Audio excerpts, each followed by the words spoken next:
والفجر، قسم ہے صبح کی، ولیال عشر، اور 10 راتوں کی، والشفع والوتر، جفت کی اور طاق کی۔ اللہ تعالیٰ نے 3 آیتوں میں قسمیہ انداز اختیار کیا ہے۔ قسم ہے صبح کی اور 10 راتوں کی اور جفت اور طاق کی۔ خزائن العرفان کے اندر علامہ نعیم الدین مراد آبادی رحمۃ اللہ تعالیٰ نے لکھا ہے کہ اللہ تعالیٰ نے یہ 3 قسمیں کیوں اٹھائی ہیں، یا علماء کا اس سے کیا مراد ہے۔ فرماتے ہیں مفسرین نے جو والفجر، اس سے مراد انہوں نے 1 محرم کی صبح مراد لی ہے، بعض نے 1 ذی الحج کی صبح مراد لی ہے، اور بعض نے 10 ذی الحج یعنی عید الاضحیٰ کی صبح مراد لی ہے۔ خزائن العرفان اس کے اندر آپ نے لکھا۔ اس کے بعد فرماتے ہیں کہ 10 راتوں کی قسم کس لیے ہے؟ آپ نے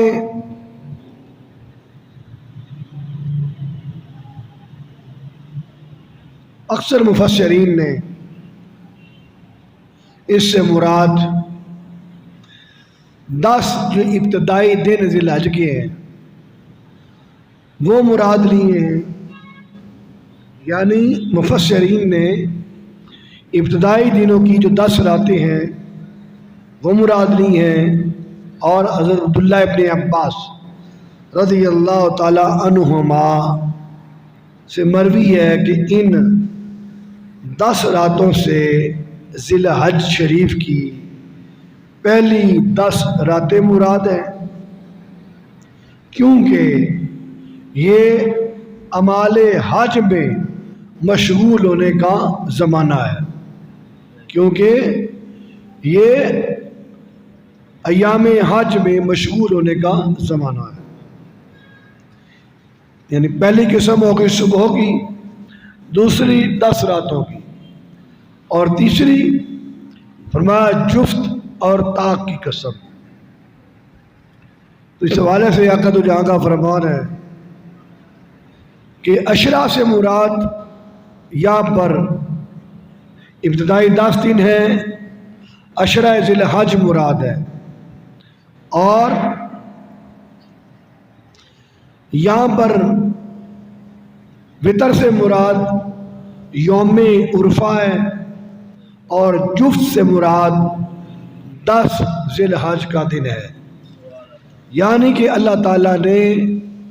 یہاں پر جو قسمیں ارشاد فرمائی ہیں اس کا مقصد آپ کو سمجھ جانا چاہیے، یعنی قسم کھا کر جب کسی چیز کا اعلان کیا جاتا ہے، بتایا جاتا ہے، تو اس چیز کی اہمیت، اس چیز کی انفرادیت اور اس چیز کی لوگوں کے ذہنوں میں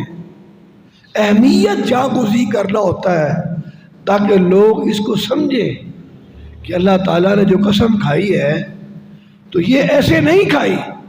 اللہ تعالیٰ قسموں سے پاک ہے۔ اللہ تعالیٰ کو کیا ضرورت پڑی کہ وہ قسمیں کھائے، یہ قسمیں اٹھائے؟ قربان جائیں۔ اسی انداز کو اللہ تعالیٰ نے مکہ المکرمہ کی عظمت کو شان بیان کرتے ہوئے فرمایا، لا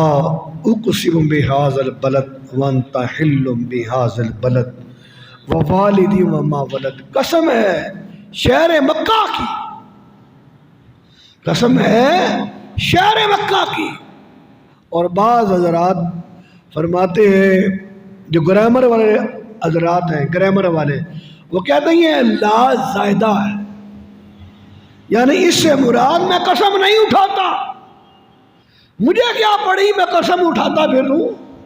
میں تو کونین کا رب ہوں، میں تو وحدہ لا شریک ہوں، مجھے کیا ضرورت پڑی ہے قسمیں اٹھانے کی۔